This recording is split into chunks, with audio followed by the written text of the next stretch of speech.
बहुत शुक्रिया सुरेश जी। दोस्तों, आप बहुत देर से बहुत सारे कलाकारों को सुनने के लिए इंतजार में हैं। सबसे पहले तो 2 नारे लगाइए, हाथ उठाकर, मुट्ठी भींचकर, पता चले कश्मीर से कन्याकुमारी तक कि कर्नाटका में इतने सारे साथी इकट्ठे। वंदे वंदे वंदे। बहुत शुक्रिया। कर्नाटक प्रदेश कांग्रेस कमेटी के अध्यक्ष श्री डी.के. शिव कुमार जी, सीएलपी के नेता पूर्व मुख्यमंत्री आदरणीय सिद्धारमैया साहब, विपक्ष के नेता विधान परिषद में माननीय बी.के. हरिप्रसाद जी, पूर्व मुख्यमंत्री वीरप्पा मोइली साहब, प्रदेश कांग्रेस कमेटी के पूर्व अध्यक्ष, मैनिफेस्टो कमेटी के अध्यक्ष और आज के इस कार्यक्रम के अध्यक्ष डॉक्टर परमेश्वर जी, अखिल भारतीय कांग्रेस कमेटी में मेरे साथी दिनेश गुंडूराव जी, प्रदेश कांग्रेस कमेटी के पूर्व अध्यक्ष देश पांडे जी, पूर्व मुख्यमंत्री बहुत आदरणीय वीरप्पा मोइली साहब और मेरे सामने बैठे पार्टी के सभी प्रबुद्ध नेतागण, अखिल भारतीय कांग्रेस कमेटी के मेरे सहयोगी सम्मानित सचिवगण। आज 75वीं वर्षगांठ जब देश की आजादी की हम मना रहे हैं, तो यह सवाल पूछना जरूरी कि महात्मा गांधी ने, पंडित जवाहरलाल नेहरू ने, सरदार वल्लभ भाई पटेल ने, मौलाना अब्दुल कलाम आजाद ने, डॉक्टर बी.आर. अंबेडकर ने, आजादी के उन सब लाखों करोड़ों परवानों ने आजादी की लड़ाई क्यों लड़ी थी? 1929 में जब पंडित जवाहरलाल नेहरू भारतीय राष्ट्रीय कांग्रेस के अध्यक्ष थे, तो ये तिरंगा पहली बार देश की आजादी के प्रतीक के तौर पर क्यों लहराया गया? क्यों जेलें काटी? क्यों शहीद भगत सिंह ने फांसी का फंदा चूमा? क्यों सुभाष चंद्र बोस ने आजाद हिंद फौज बनाई और अपनी जान दी? क्यों करोड़ों करोड़ों नौजवानों ने भारत मां के लिए आहुति दी? यह आजादी की लड़ाई इसलिए लड़ी गई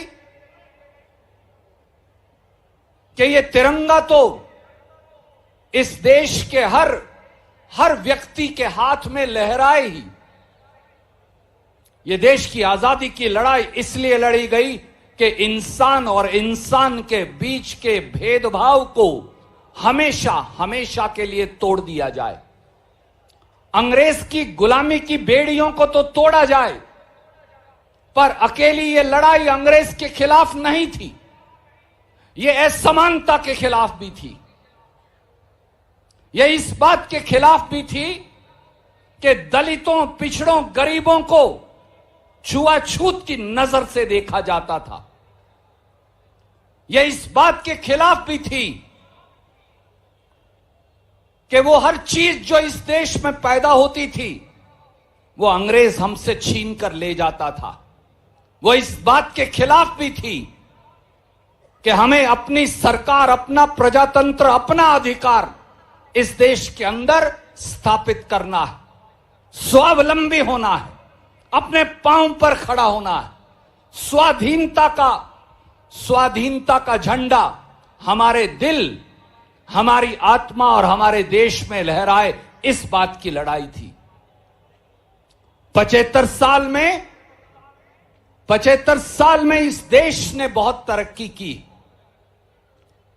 75 साल का यह एक ऐसा युवा देश है जो दुनिया के देशों में आज सबसे अगली पंक्ति में खड़ा है, वो खेती का उत्पादन हो, उद्योग का उत्पादन हो, सूचना प्रौद्योगिकी की बात हो, ज्ञान विज्ञान की बात हो, आज दुनिया के सबसे अग्रिम देशों में देश भारत है।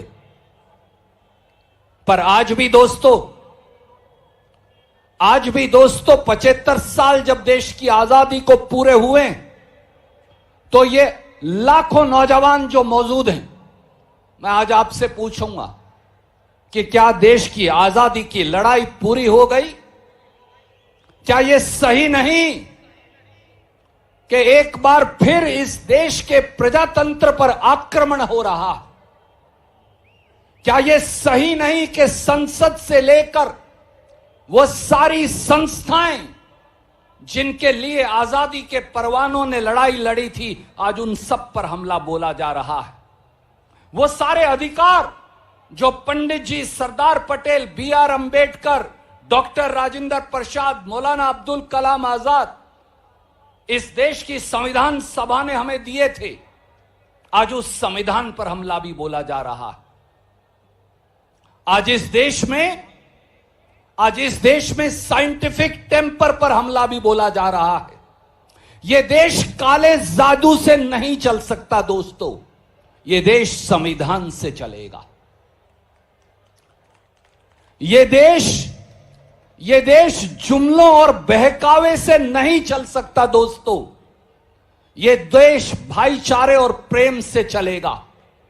यह देश दलित को दबाकर नहीं चल सकता दोस्तों, यह देश नौजवान का रोजगार छीनकर नहीं चल सकता दोस्तों, यह देश पिछड़ों का अधिकार छीनकर नहीं चल सकता दोस्तों, यह देश महिलाओं की उमंग छीनकर नहीं चल सकता दोस्तों, ये सबको साथ लेकर चलेगा। यह देश अल्पसंख्यकों पर हमला बोलकर उनको दूसरे दर्जे का नागरिक बनाकर नहीं चल सकता। यह देश गरीब के हाथ का, गरीब के मुंह का निवाला छीनकर नहीं चल सकता। यह देश समरसता का देश है, यह देश बराबरी का देश है। इस देश में मुझ में और एमबी पाटिल जी में, मुझ में और सिद्धारमैया साहब में, मुझ में और डॉक्टर परमेश्वर जी में, मुझ में और डीके शिव कुमार जी में, मुझ में और आप में, कपड़े के आधार पर, बोली के आधार पर, भाषा के आधार पर, टोपी के आधार पर, रंग के आधार पर, मैं किस प्रदेश में रहता हूं, इस आधार पर भेदभाव नहीं किया जा सकता। आज इस देश में भेदभाव हो रहा है और उस भेदभाव के खिलाफ हमें प्यार से लड़ना है, सदाचार से लड़ना है, भाईचारे से लड़ना है। इस देश के संविधान सम्मत अधिकारों के लिए हम सबको मिलकर एक नई आजादी का संघर्ष लड़ना है।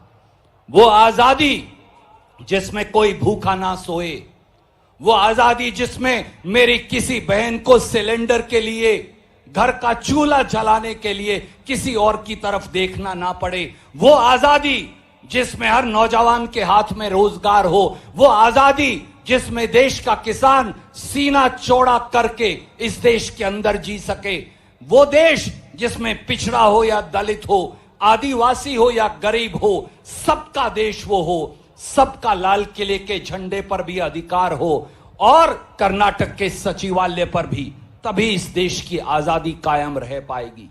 इसलिए आइए आज इस ऐतिहासिक दिन पर संकल्प लें कि हम संविधान के लिए लड़ेंगे, हम हर गरीब के लिए लड़ेंगे, हम हर बेरोजगार नौजवान के लिए लड़ेंगे, हम किसान के लिए लड़ेंगे, हम हर उस व्यक्ति के लिए लड़ेंगे जिसका अधिकार छीना जाएगा, क्योंकि यही भारतीय राष्ट्रीय कांग्रेस है और यही जंग आजादी की लड़ाई। जय हिंद।